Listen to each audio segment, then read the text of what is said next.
everyone, this is Gina, and I'm going to give you some great tips on what you can do for your core. These core exercises you do not need to go on the floor for. You can do them either standing or in a chair. So I'm going to do a few of them standing, then showing you the chair modification. The first thing I want you to do if you're standing is plant your feet on the ground, nice and firm, knees are soft, arms come up here. And you're going to lift one leg and bring the opposite elbow to the opposite leg.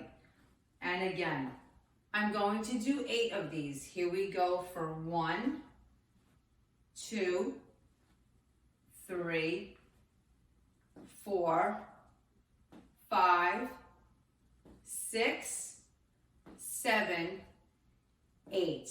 Now, if you were in a chair, you could sit at the edge of the chair and your elbows up, and you can just come across for 1, 2, 3, 4, 5, 6, 7, 8. I'm going to stand back up and I'm going to show you another exercise for the core.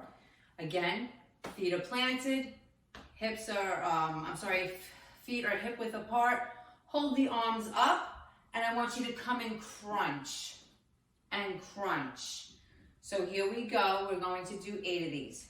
1, 2, 3, 4, 5, 6, 7, and 8. Here's a version in the chair.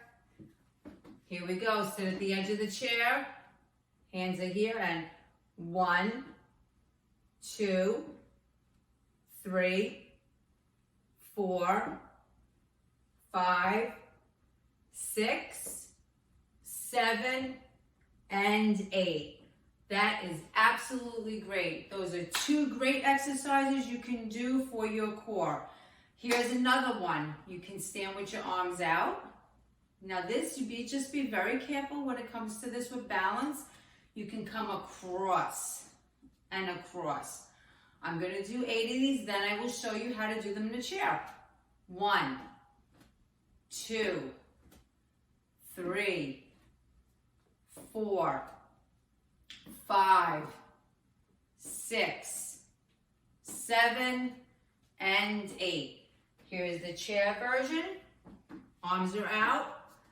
You're going to bring the leg out, come across, across, across, across. That's great. Keep going.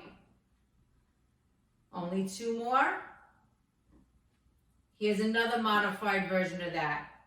Tap and tap. Tap and tap. Couple more. Great. This is your last set of that.